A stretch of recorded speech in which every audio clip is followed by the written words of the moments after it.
Hello mga Mars! Good morning KL Malaysia! At ito na nga po ang unang araw ng aming pamamasyal. Medyo napasarap nga ang aming tulog kaya halos 10 AM na kami nagising. Plano na nga rin namin ngayon lumabas para maghanap ng kakainan at maghanap din ng bibilhan ng adapter. So tip na nga mga Mars, kapag pupunta kayo dito sa KL Malaysia, dapat meron kayong ganitong adapter. So dahil wala nga kaming dalang ganitong adapter, kinailangan pa namin lumabas at bumili ng ganito sa halagang 10 ringgit or 135 pesos. Sa Pilipinas, kung bibili tayo sa Shopee, nasa 18 pesos lang ito. Ito na nga Mars, at kumain na muna kami malapit sa aming hotel at ako na may sarap na sarap sa kanilang pagkain, pero itong si Mother parang nanibago sa lasa ng pagkain. Inayaran ko nga lang pala ito ng 125.4 ringgit. So sa peso, nasa 1,692.9 lang. Tipid na nga rin nga ito mga Mars kasi kasama na ang magahan at tanghalian. So dahil mga Mars, malapit nga lang ang aming hotel sa KLCC or yung KL City Center, nilakad lang namin papunta sa aming pupuntahan.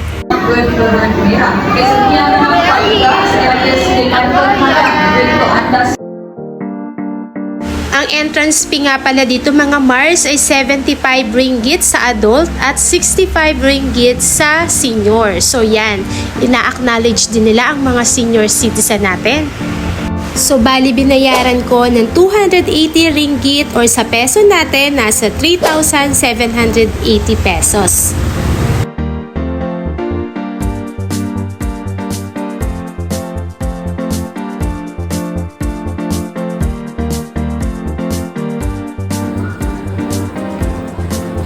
Ayun mga Mars, ang ganda dito at nag-enjoy talaga si nanay at tatay.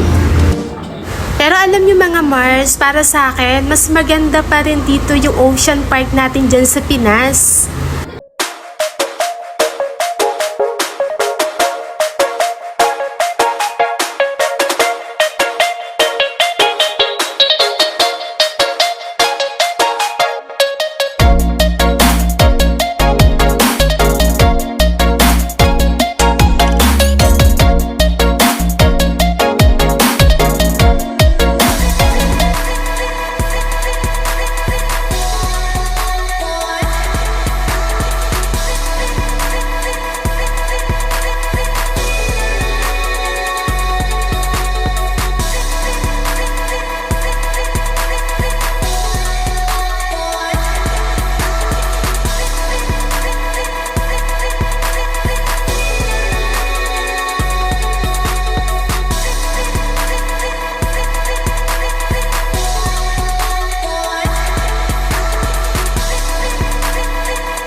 Ayun na nga mga Mars, after namin sa Aquaria KLCC ay sa Petronas Tower naman kami pupunta. But unfortunately, naubusan kami ng slot. Dahil dyan, bumili na nga muna kami ng aming ticket para sa kinabukasan at ang napili naming time ay 5 p.m.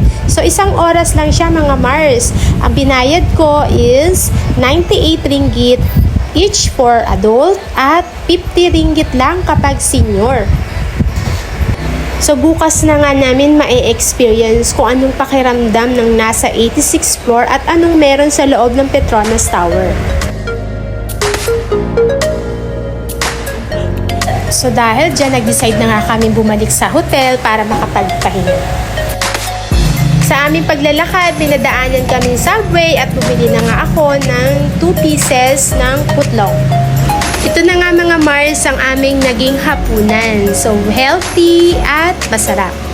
First, nabili ko ng 48 ringgit or sa peso natin, 648 pesos.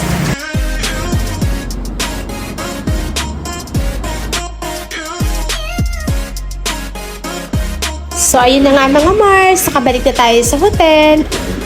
At habang kumakain, nag-check na rin ako ng mga emails at mga messages. At kahit nasa bakasyon tayo, still continuous ang after-sales services na binibigay ko sa aking mga clients dahil ganyan kung kamahal ang aking trabaho. Ayun na nga mga Mars, natapos din ang isang araw na pamamasyal. Salamat sa panunood. Sa uulitin sa aking Day 2 travel vlog sa KL, Malaysia.